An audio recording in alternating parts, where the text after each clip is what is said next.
Evet sevgili arkadaşlarım, Osmanlı Devleti tarihi. Sevgili arkadaşlar, Osmanlı Devleti kuruluş ve yükselme dönemini anlatmadan önce, yukarıdan araziye bir bakmamız lazım. Arazide Ertuğrul Bey ve kayılar var. Tabii bizim söylemek istediğimiz şu: Osmanlı Devleti kurulurken etrafta hangi ülkeler vardı? Şimdi onu öğreneceğiz.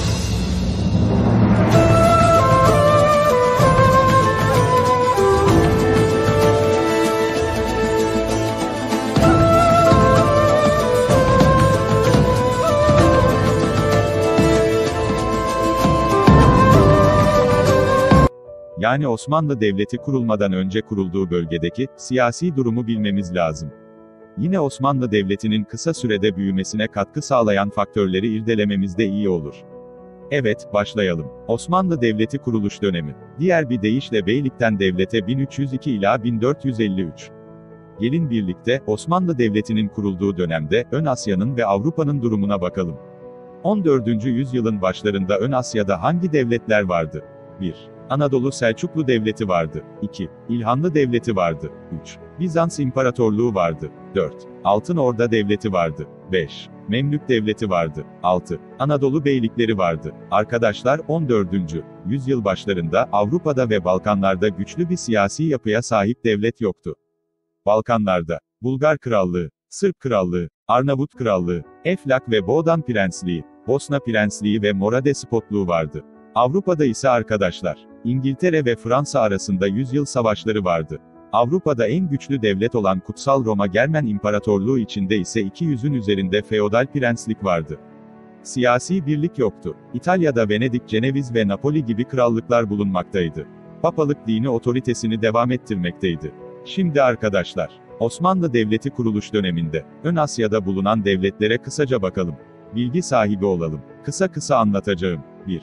Anadolu Selçuklu Devleti. O dönemde Anadolu Selçuklu Devleti, 1243'te İlhanlılar karşısında aldığı Köseda yenilgisi nedeniyle dağılma sürecine girmişti.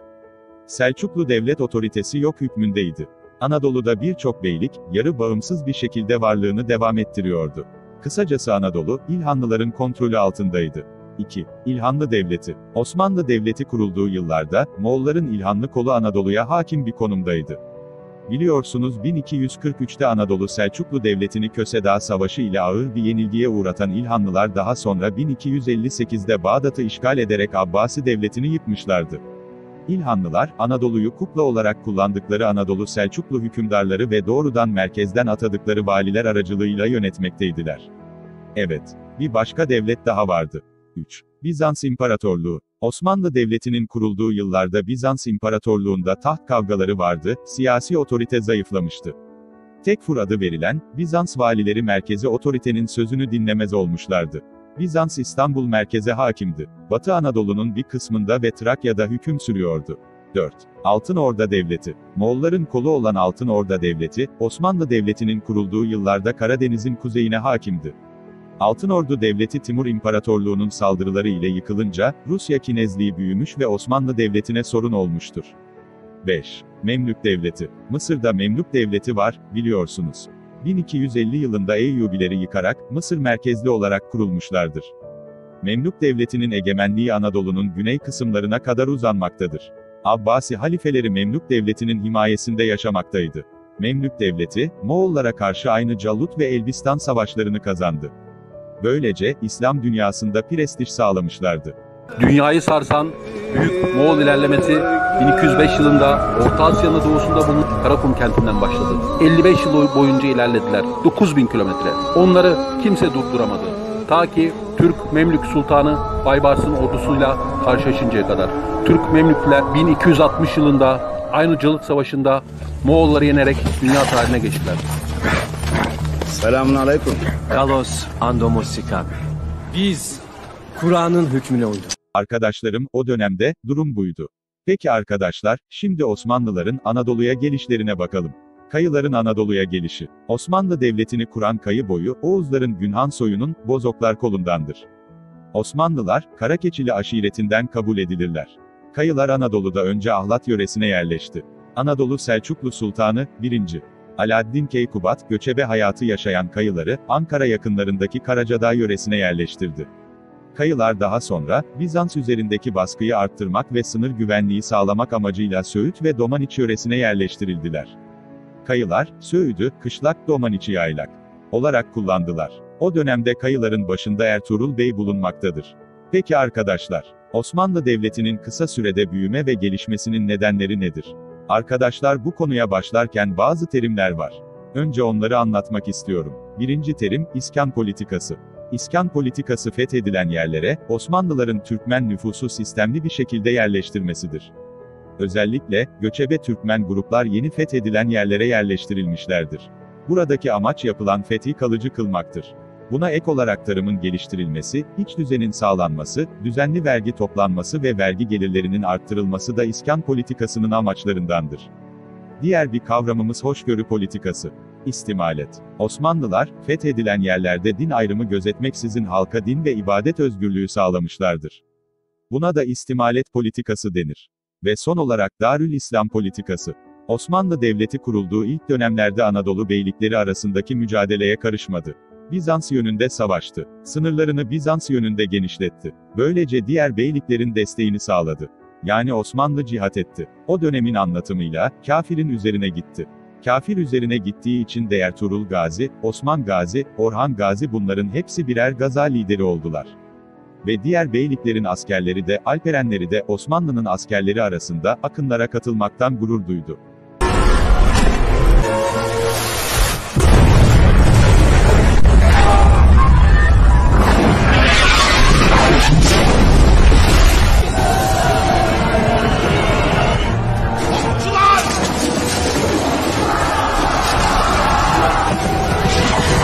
Ertuğrul Bey'i, Osman Bey'i ve Orhan Bey'i birer gaza lideri, Gaziyan olarak tanıdı bu askerler.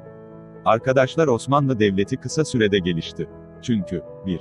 Osmanlı Devleti merkeziyetçi bir yapıya sahipti. Diğer Türk devletleri, ülkeyi hanedanın üyeleri arasında paylaştırırdı. Osmanlı böyle yapmadı. Ülkeyi Boylar Federasyonu olarak değil, güçlü bir merkeziyetçi yapı ile yönetti. 2. O dönemde Bizans imparatorları devlet otoritesini kaybetmişti. Bizans yerel yöneticileri olan Tekfurlar, kontrol dışı kalmıştı. Tekfurlar da halka ağır vergiler salmışlardı. Halk bunalmıştı. 3. Müslüman Türk beylikleri de Osmanlı'ya sempati duyuyordu. Çünkü Osmanlı gaza yapıyordu. Osmanlı, Bizans yönünde fetihler yapıyordu. Bu hal diğer Türk beyliklerinin desteğini sağladı. 4. Yine Osmanlı şehzadeleri her zaman iyi eğitim aldılar. Hem teorik hem de pratik anlamda iyi yetiştiler. Ve yetenekli padişahlar oldular. 5. Anadolu'da başka güçlü bir devlet yoktu. Anadolu Türk beylikleri kendi aralarında mücadele ediyordu. 6. O dönemde, Moğol istilasından kaçan, Türkmen boyları Osmanlı hakimiyeti altına girdi. Bu boylar Osmanlı Devleti'ne asker ve üretim kaynağı oldu. 7. Osmanlı, ahilerin desteğini almıştı. Ve Gaziyan-ı Rum denen ilk fetihler sırasında savaşa katılan tarikat dervişlerinden, Alperenlerden oluşan grupların desteğini kazanmıştı. 8. Fethedilen yerlerde dini hoşgörü, istimalet politikası uygulandı. 9. Fethedilen yerlerde, iskan politikası uygulandı. 10. Osmanlı kuruluş coğrafyasının avantajları vardı. Osmanlı ticaret yolları ve boğazlara yakındı. Rumeli'ye kolayca geçiyordu. Bizans devleti zayıflamıştı. Dönemin güçlü tehdidi, İlhanlılar, İran'da yani uzakta yerleşmişti. 11. Avrupa'nın güçlü krallıkları, İngiltere ve Fransa birbiriyle savaşıyordu. İngiliz ve Fransızlar arasındaki, bu savaş, 100 yıldan fazla, 1453'e kadar sürdü. Osmanlı Devleti bu dönemde Balkanlarda ilerledi. 12. Osmanlı komşu ülkelerin yapısını zaman içinde takip etti. Uzun vadeli bir fetih planına girişti. Teşkilatlanmaya ve yeniliklere önem verdi. Son olarak Osmanlı kuruluş ideolojisini işleyip tamamlayalım. Osmanlı kuruluş ideolojisi. Osmanlı ideolojisinde temel kavramlar. 1. Adalet. Ferdi ve içtimai yapıda, dirlik ve düzeni, hakkaniyet ve eşitlik ilkelerine uygun yaşamayı, sağlayan adalettir. Ahlaki erdemli bir yaşamı öngören, verilen hükümde doğruluk anlamı da taşıyan adalet ilkesi, Osmanlı yönetim geleneğinin ana unsurunu oluşturmaktadır. Osmanlı siyaset geleneğinin tarihi arka planında, Orta Asya Türkistan geleneği vardır. Yönetiminde Türklerin de bulunduğu Osmanlı öncesi Müslüman devletlerin tecrübe ve birikimi vardır. Ek olarak, eski Hint-İran müşterek zemini ile eski Yunan düşüncesi ve Bizans pratiği vardır. Osmanlı Devleti, her birinden, kendi bünyesi içinde, uygulanabilir olan kısımları almış, kendine özgü bir sistem ortaya çıkarmıştır. Adil olmak, devletlerin ayakta kalmasının yanı sıra, diğer toplulukları cezbetmek için de aranılan önemli bir vasıftır ki, Osmanlı Devleti bunun fazlasıyla farkındadır. İslam hukukunda da adalet, devlet yönetiminde üzerinde durulan en önemli unsurdur.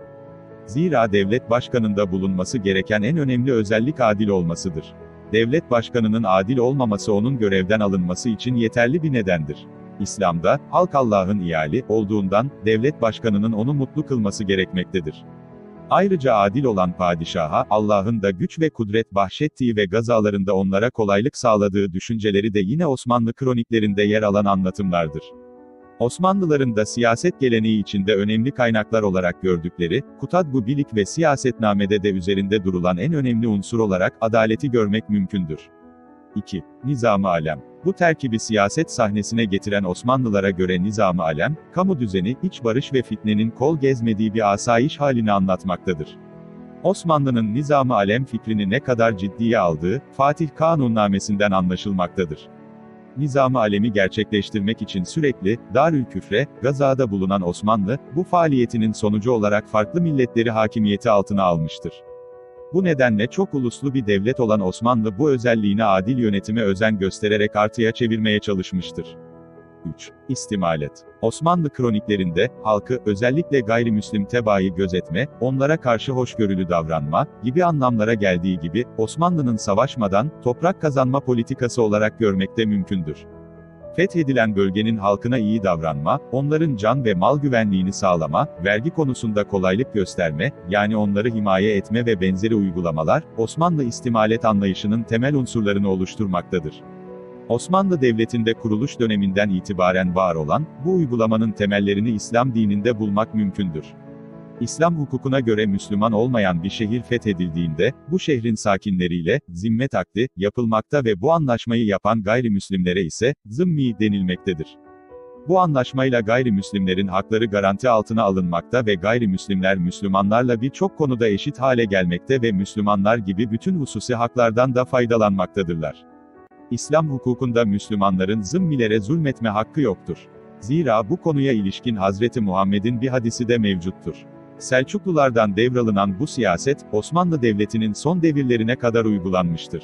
Selçuklu geleneğinin sürdürülerek fethedilen şehrin en büyük kilisesinin camiye çevrilmesi, yapılan fethin sembolü olarak algılanmış ve bir gelenek haline getirilmiştir.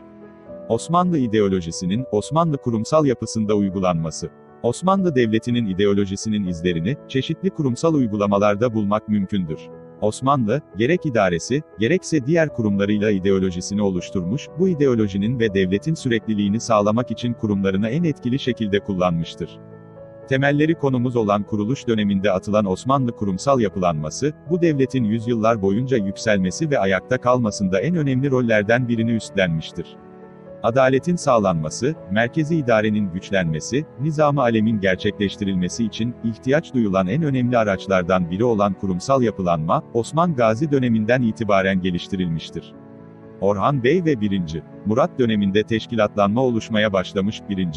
Beyazıt, Yıldırım döneminden itibaren ise teşkilatlanma esas itibariyle oluşmuştur. Evet, arkadaşlar, teşekkür ederim. Osman Gazi döneminde görüşmek üzere. Kalın sağlıcakla.